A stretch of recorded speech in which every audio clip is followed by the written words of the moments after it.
Good afternoon, everybody, because it is 12:01 in New York. I am Oscar Capel. This is the Phil and Oscar Focus on You special. Phil is on doing a remote today, so he will not be able to be online, but he's somewhere in the ether and can see us all. Um, Today we are going to introduce a good friend of mine from down south, an accomplished author and a hell of a nice guy. I don't know if you guys know what's his name? Ryan Hall. Wish Really wish that Phil was here to introduce him because he's got a great introduction for Ryan Hall. But without further ado, let's get into our talk for today. Can we get Ryan up on the screen? Or am I going to talk to myself all day? There he is, Mr. Hall. Well, you can certainly How are talk to you? yourself all day. I just may not be able to listen. I talk to myself and then I argue with myself, then I lose the arguments. That's the worst part. First. How's Pete There doing? I you haven't go. seen There him. you go. Pete's doing How's Pete? I great. haven't Pete's seen him in doing a while. great. He's yeah, this is my old writing partner right here. He's kind of a senior boy. He's been with me ever since I came from Alabama. He's put up with me this whole time and hadn't run away yet. Has he gotten used to your New York accent yet? New York accent? What are you talking about? I was waiting for him. I I was waiting for deny him. I Bless deny my any heart. knowledge of a New York accent. Yeah, we've gone over the differences between New York and down Alabama. Is like we call them shopping carts. You guys call them buggies. Um, and I Well, found out the correct thinking proper people call them pronunciation buggies. Yeah. the proper pronunciation of that pie, which is pecan, not Good boy. pecan. Good boy. And I've also learned not to put blueberries in my cornbread. I've learned a lot from Ryan over the years. Some of them even good things. But anyway, you're in New York. You've discovered a new life here. You're doing all sorts of fun stuff. Like I said, you're an author. How many books do you have written now? Well, I back in this past spring, I released my fourth solo book. I have a collaborative book that I'm also got the byline on as well. And then I was also a participant in two more anthology books. I have been published in seven overall, but four under my own name, and I've just started work on number five. So I just can't help myself when it comes to those books. Now, as someone who has never written a book, I don't think I've even written a pamphlet. What makes someone go to say, "Hey, you know what? I think I need to write a book." What is that spark that says, "I need to put this down on paper"? What I think the biggest what's thing, I think the biggest thing that comes to mind here is just having a story to tell. Just having a story to tell if it's fiction, if it's nonfiction, if it's inspirational, if it's complete fantasy. Do you have a story to tell? Do you have a message that's just burning a hole in your soul? It's just burning a hole in your being. Do you have a story to tell? That's the biggest thing that I always ask people is, do you have a story to tell? Do you have a message that you just have to share with the world? cool? And what was that message that you had, and when did you know you had that message or is it like a lifelong thing, or at some point you're like, I got to get this story out. I got to tell my side. All right. Well, for me, it was definitely a lifelong pursuit. It's definitely been a lifelong pursuit. It was a dream that I always had, really starting when I was 10 years old. Now, as Oscar so generously stated, I'm originally from Alabama, and originally from Tuscaloosa, Alabama, and my grandfather lived down in southeast Alabama near a town called Dothan, Alabama. Lived in just a tiny little town called Webb.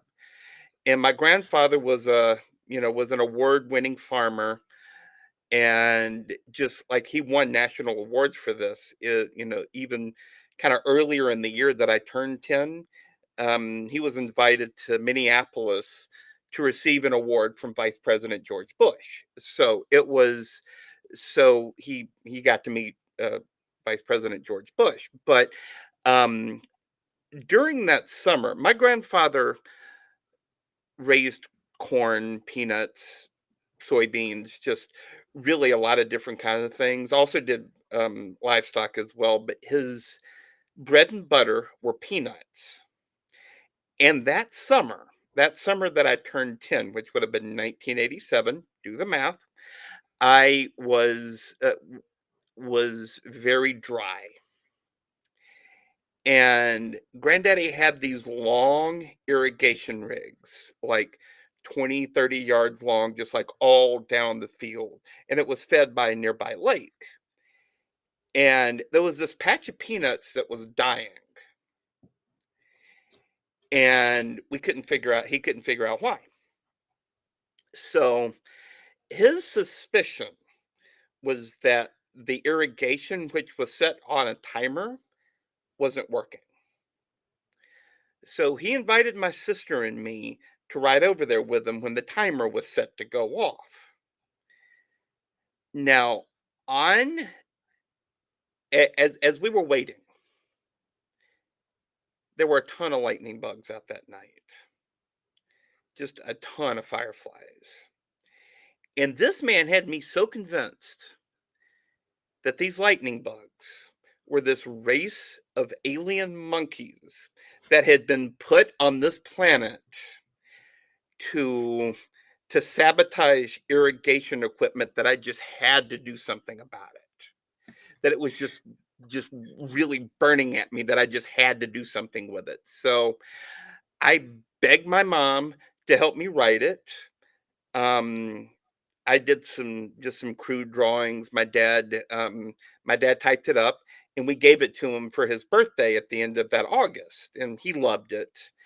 And that was that spark. That was that spark of, I just have to write books. I just have to write stories. And it honestly, it took me from the time I was 10 to the time that I was almost 40 before I was able to publish my first book.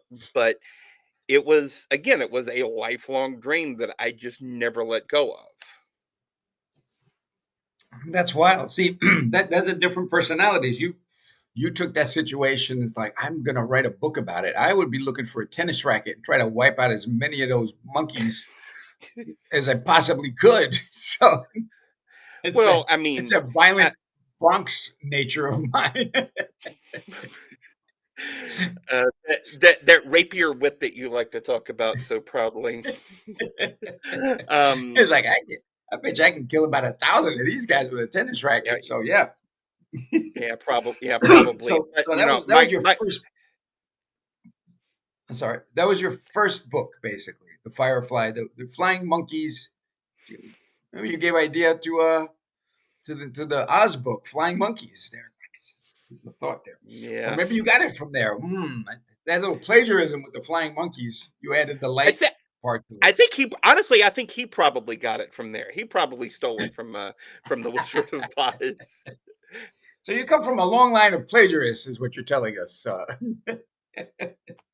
I call them Oh, cool. storytellers. You can call them plagiarists, whatever you want to do. Hey, listen, if you copy from one person, it's plagiarism. If you copy from a lot, it's research, right? That's what they say for college papers. Yep. um, so you've done collaborative projects. You found other souls that like to write and get stories out. Yes. Tell us about those projects. All right. Well, my in the past few years, I mean, I always consider myself a writer, author, and a storyteller first and foremost.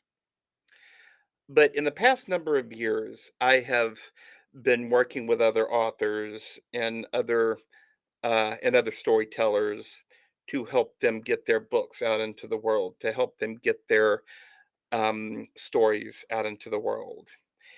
And I'm, building a business around this.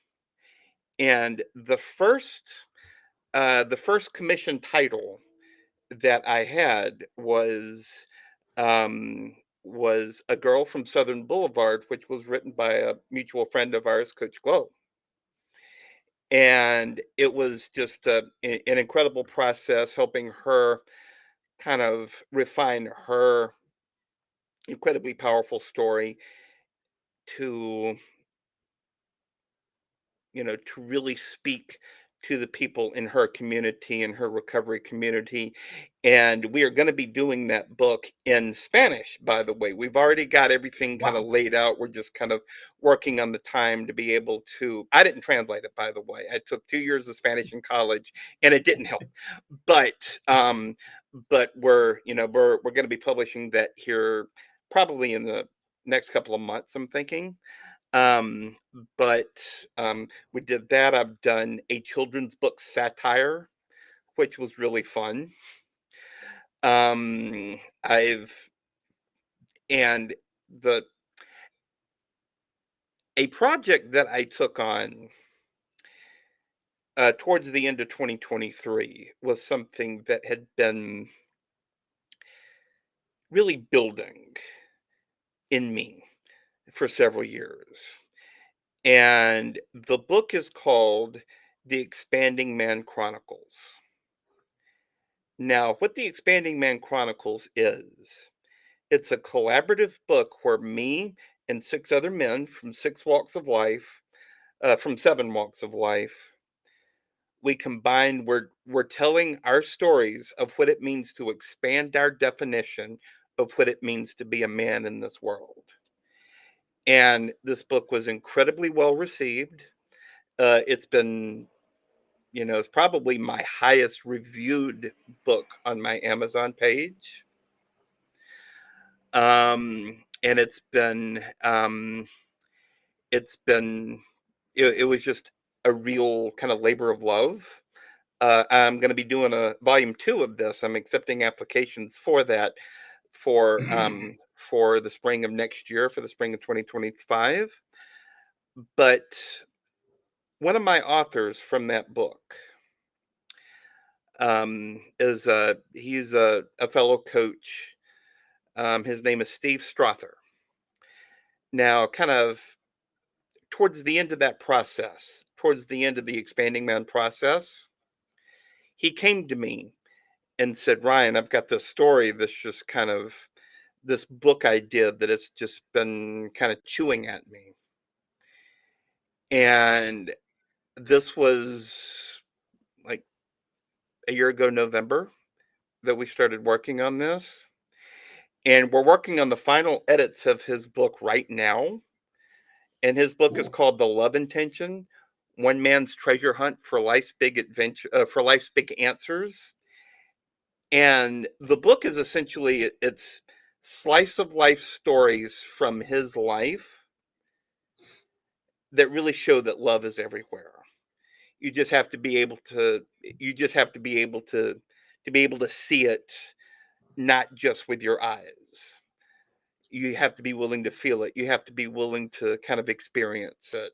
And that book is coming out in a few weeks. We're looking to get it out here by the end of August of 2024.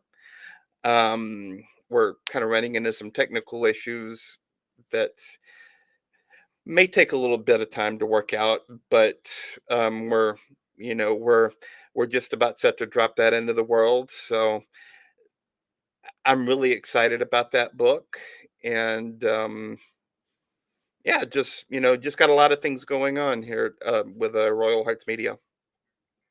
Beautiful. Um, if someone is listening and saying, I have a story, I think I need to write a book, should they contact you to get them started? Can you mentor them? Can you give them coaching? Can hear the pitfalls? This is what you don't want to do. Absolutely. Absolutely. The I call it storytelling coaching because there's more than one way to tell a story. Because I truly believe that stories can change the world, one person at a time. But if you're telling a story, as I like to say, if you're telling the story, if you're trying to tell the story of what tried to break you, of overcoming what tried to break you, there's going to be some pitfalls, some obstacles, some things that are going to get in the way.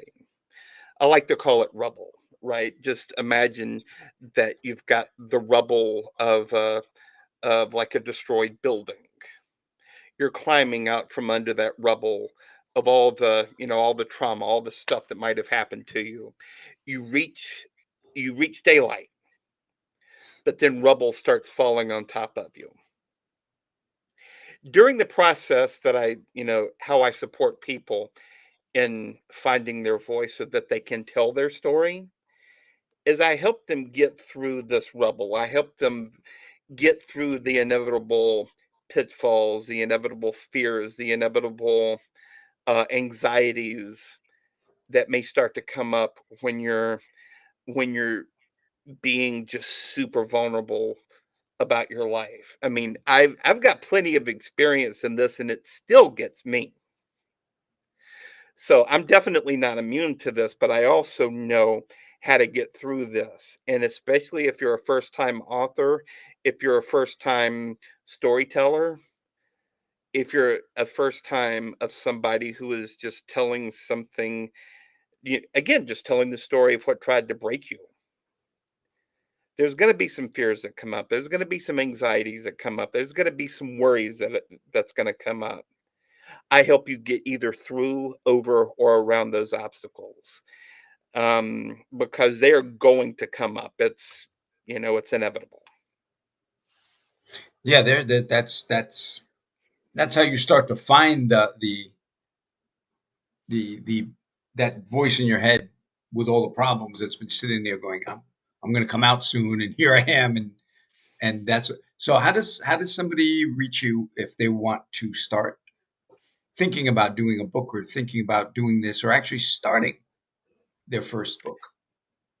Well, the best way to connect with me is just to go to my website, which is royalheartsmedia.com. Go to my website. There is a contact form that you can fill out, and I will get back with you. Or you can, as I say on my podcast all the time, you can shoot me a good old fashioned email at royalheartscoaching@gmail.com.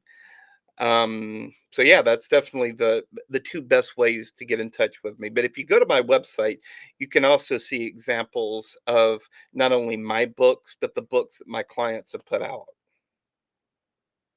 Wonderful. So the where did you get the inspiration for writing, the title "The Expanding Man"? Was it a you're listening to a Steely Dan song and it's like this is the day of the expanding man? And you're like, hey, that's a damn good title.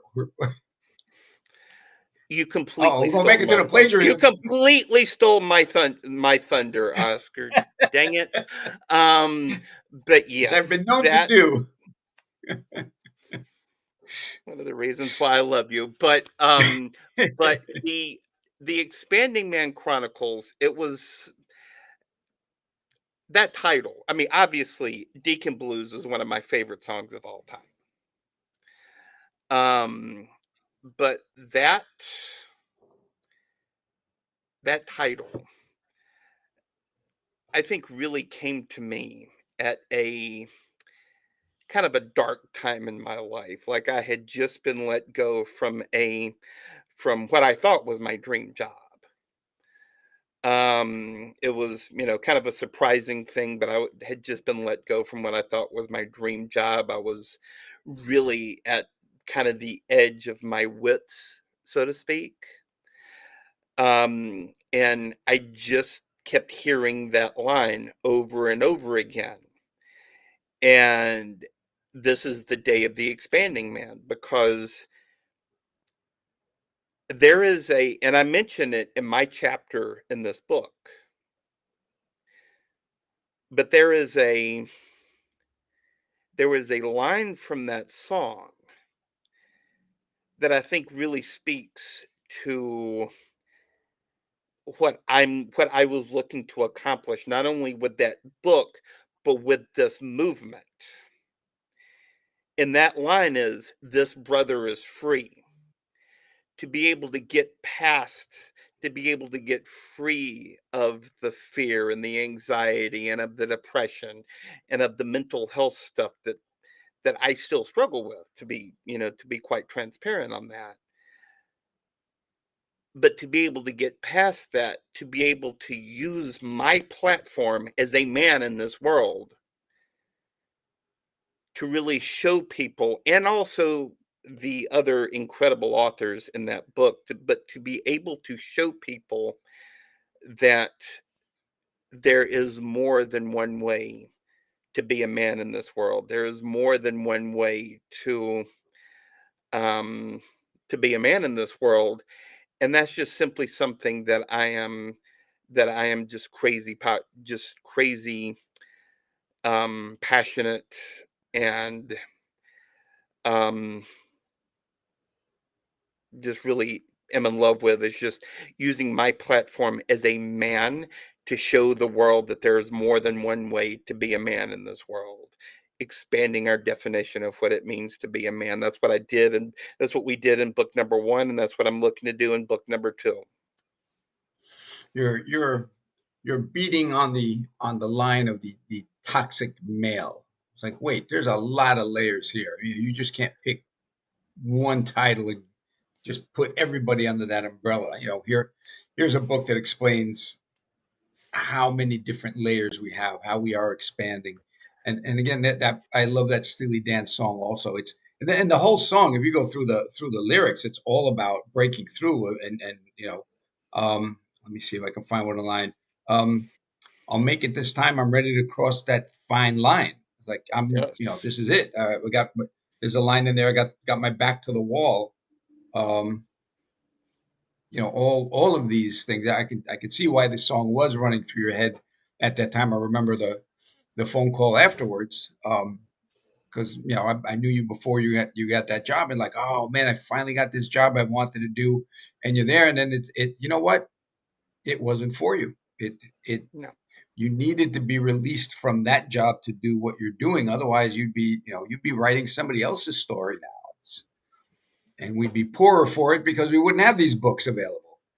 Exactly. So yeah, Exactly. Yeah. I no. I could not agree with that more. Even though it just took me out, just like a steel chair to the head in a WWE ring. I feel like it was the best move for me. It was like God putting me in, like, he put me in that spot. He put me in that spot, and then and then he was like, he was telling me, "You don't belong here." and there's no going back. Not And only there's do you no not, I going won't back. even give you the chance to reconsider. It's not like I don't think I like this. I think I'm going to quit and start my own. Like, no, no, no, no, no. There's a back door to that one. He's like, you need to leave now. Thank you, goodbye, and sit on Yeah. that platform. Is like, what's my next move? What's my and then the song comes to your head, and you're like, I have to do something else. I have to not only and again, from your books, they're very cathartic for you, but it also people find themselves in those pages. I'm like, oh, okay, I could see that. I could see that. And like, and there is a way out. And now I should write a book. So it could be this ball rolling from your first book, not the Firefly No, no, absolutely. I mean, Monkey Town, I wish I could find, that was the title, by the way, was Monkey Town. Um, one. but that, what I wouldn't give to be able to find that. But I released a memoir back in 2022 called Mining for My Voice. And that was a lot more of my personal story. But I will never forget the day that I released that. The day that even before it went public, right? Even before the paperback and the hardcover went public, I got an email from a man who I was friends with back in like third grade. his family moved away, like, he and his family moved away, but and I'm not gonna go into, like, explicit detail on it, but the email was just really talking about how much that book meant to him, was just, like, how much that book meant to him, so you never